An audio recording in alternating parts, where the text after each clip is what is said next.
नमः शिवाय। श्रावण मास महात्म्य 15वां अध्याय। सनत कुमार बोले, हे देवेश, मैंने नागों का यह आश्चर्यजनक पंचमी व्रत सुन लिया। अब आप बताएं कि षष्ठी तिथि में कौन सा व्रत होता है और उसकी विधि क्या है। ईश्वर बोले, हे विपेंद्र, श्रावण मास के शुक्ल पक्ष में षष्ठी तिथि को महामृत्यु का नाश करने वाले सुपोदन नामक शुभ व्रत को करना चाहिए। शिवालय में अथवा घर में ही प्रयत्न पूर्वक शिव का पूजन करके सुपोदन का नैवेद्य उन्हें विधि पूर्वक अर्पण करना चाहिए। इस व्रत के साधन में आम्र का लवण मिलाकर शाक और अनेक पदार्थों के नैवेद्य अर्पित करें। साथ ही ब्राह्मणों को वायन प्रदान करें। जो इस विधि से व्रत करता है उसे अनंत पुण्य मिलता है। इस प्रकरण में लोग एक प्राचीन कहानी सुनाते हैं जो इस प्रकार से है। प्राचीन समय में रोहित नाम का एक राजा था। काफी समय बीतने के बाद भी उसे पुत्र रत्न की प्राप्ति नहीं हुई। तब पुत्र की अभिलाषा में उस राजा ने अत्यंत कठोर तप किया। ब्रह्मा जी ने राजा से कहा, तुम्हारे प्रारब्ध में पुत्र नहीं है। लेकिन तब भी पुत्र की लालसा में वह राजा अपनी तपस्या से जरा भी विचलित नहीं हुआ। इसके बाद राजा तपस्या करते करते संकटग्रस्त हो गए। तब ब्रह्मा जी पुनः प्रकट हुए और कहने लगे, मैंने आपको पुत्र का वर तो दे दिया है, लेकिन आपका यह पुत्र अल्पायु होगा। तब राजा तथा उनकी पत्नी ने विचार किया कि इससे रानी का बांझपन तो दूर हो जाएगा, संतानहीनता की निंदा तो नहीं होगी। कुछ समय बीत जाने के बाद ब्रह्मा जी के वरदान से उन्हें पुत्र की प्राप्ति हुई। राजा ने विधि पूर्वक उसके जात कर्म आदि सभी संस्कार किए। दक्षिणा नाम वाली उस रानी व राजा ने अपने पुत्र का नाम शिवदत्त रखा। उचित समय आने पर भयभीत चित्त वाले राजा ने पुत्र का यज्ञोपवीत संस्कार किया, किंतु राजा ने उसकी मृत्यु के भय से उसका विवाह नहीं किया। तदंतर 16वें साल में उनका पुत्र शिवदत्त मृत्यु को प्राप्त हो गया। तब ब्रह्मचारी की मृत्यु का स्मरण करते हुए राजा को बहुत चिंता होने लगी, क्योंकि जिन लोगों के कुल में कोई ब्रह्मचारी मर जाए तब उनका कुल खत्म हो जाता है और वह ब्रह्मचारी भी दुर्गति में पड़ जाता है। तब सनत कुमार बोले, हे देव देव, हे जगन्नाथ, इसके दोष निवारण का उपाय है या नहीं? यदि उपाय है तो अभी बताएं, जिससे दोष की शांति हो सके। ईश्वर बोले, यदि कोई स्नातक अथवा ब्रह्मचारी मर जाए तो अर्क विधि से उसका विवाह कर देना चाहिए। इसके बाद उन दोनों ब्रह्मचारी तथा आक को परस्पर संयुक्त कर देना चाहिए। अब अर्क विवाह की विधि सुनो। मृतक के गोत्र आदि का नाम लेकर देश काल का उच्चारण करके कर्ता कहे कि मैं मृत ब्रह्मचारी के दोष निवारण हेतु वैसर्गिक व्रत करता हूँ। सर्वप्रथम स्वर्ण से अभुदैक करके अग्नि स्थापन करके आघार होम करके चारों व्राहुतियों ओम भूव ओम स्वः ओम मह से हवन करना चाहिए। इसके बाद व्रत अनुष्ठान के उत्तम फल के निमित्त व्रतपति अग्नि के स्पांदनार्थ विश्व देवों के लिए घृत की आहुति डाले। उसके बाद स्विष्टकृत होम करके अवशिष्ट होम संपन्न करे। पुनः देश काल का उच्चारण करके इस प्रकार बोले, मैं अर्क विवाह करूंगा। उसके बाद स्वर्ण से अभुदय कृत्य करके अर्क शाखा तथा मृतक की देह को तेल तथा हल्दी से लिप्त करके पीले सूत से वेष्टित करें और पीले रंग के 2 वस्त्रों से उन्हें ढक दें। इसके बाद अग्नि स्थापन करें और विवाह विधि में प्रयुक्त योजक नामक अग्नि में आघार होम करें। वह अग्नि के लिए आज्य होम करें। उसके बाद चारों व्याहुतियों से ओम भूव ओम स्वः ओम मह बृहस्पति तथा कामदेव के लिए आहुति प्रदान करें। पुनः घृत से स्विष्टकृत होम करके संपूर्ण हवन कर्म समाप्त करें। उसके बाद आग की डाली तथा मृतक के शव को विधि पूर्वक जला दें। मृतक अथवा म्रियमाण के निमित्त 6 वर्ष तक इस व्रत का अनुष्ठान करना चाहिए।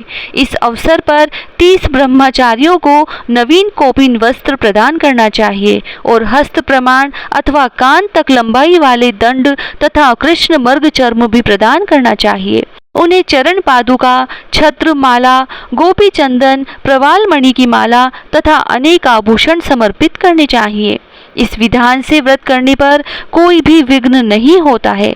ईश्वर बोले, ब्राह्मणों से यह सुनकर राजा ने मन में विचार किया कि यह अर्क विवाह तो मुझे गौण प्रतीत होता है, मुख्य नहीं, क्योंकि कोई भी व्यक्ति मरे हुए को अपनी कन्या नहीं देता है। मैं राजा हूँ, अतः मैं उस व्यक्ति को अनेक रत्न तथा धन दूंगा जो कोई भी इसकी वधू के रूप में अपनी कन्या प्रदान करेगा। उस नगर में एक ब्राह्मण था। उस समय वह किसी दूसरे नगर में गया हुआ था। उसकी एक सुंदर पुत्री थी जिसकी माता की मृत्यु पहले ही हो चुकी थी। ब्राह्मण की दूसरी भी पत्नी थी जो ब्राह्मण की पुत्री के प्रति बुरे विचार रखती थी तथा दुष्ट मन वाली थी। कन्या 10 वर्ष की तथा दीन थी, अपनी सौतेली माता के अधीन थी। अतः सौतेली माता ने द्वेष तथा अत्यधिक धन के लालच में 1 लाख मुद्रा लेकर उस कन्या को मृतक राजकुमार के लिए दे दिया। कन्या को लेकर राजा के लोग नदी के तट पर शमशान भूमि में राजकुमार के पास ले गए और शव के साथ उसका विवाह कर दिया। इसके बाद विधान पूर्वक शव के साथ कन्या का योग करके जब वे जलाने की तैयारी करने लगे तब उस कन्या ने पूछा, हे सज्जनों, आप लोग यह क्या कर रहे हैं?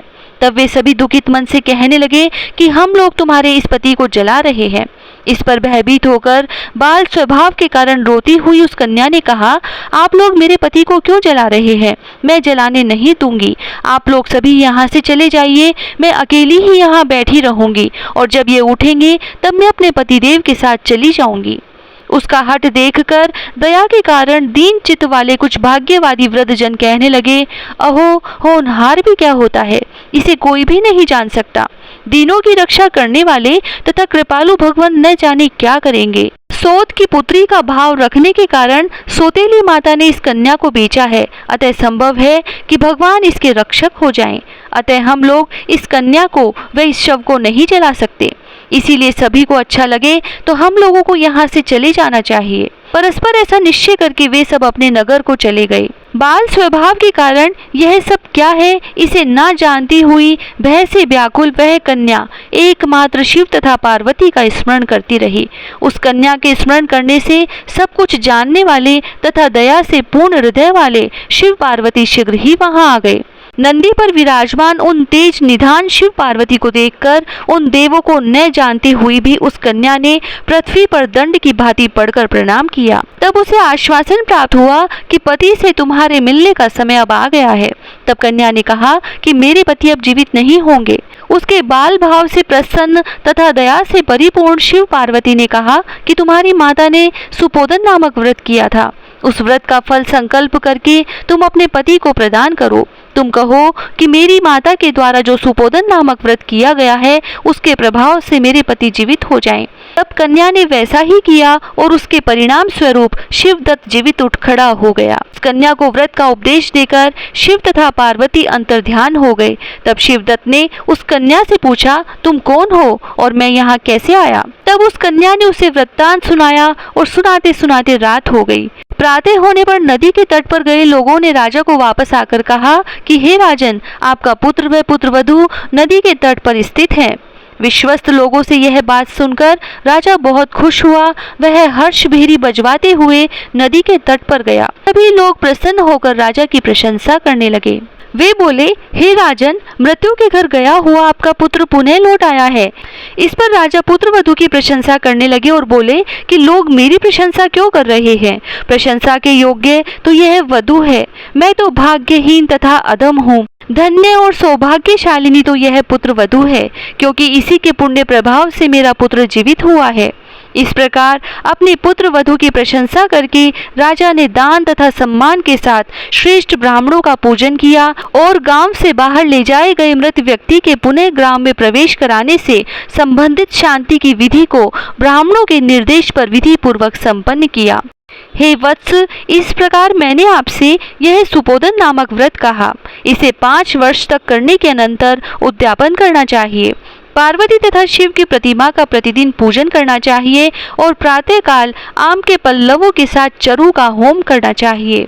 साथ ही नैवेद्य तथा वायन अर्पित करना चाहिए। मनुष्य यदि व्रत की बताई गई इस विधि के अनुसार आचरण करे तो वह दीर्घजीवी पुत्र प्राप्त करके मृत्यु के बाद शिवलोक को जाता है। इस प्रकार श्री स्कंद पुराण के अंतर्गत ईश्वर सनत कुमार संवाद में श्रावण मास महात्म्य में सुपोदन षष्ठी व्रत कथन नामक 15वां अध्याय पूर्ण हुआ। जय श्री राधे।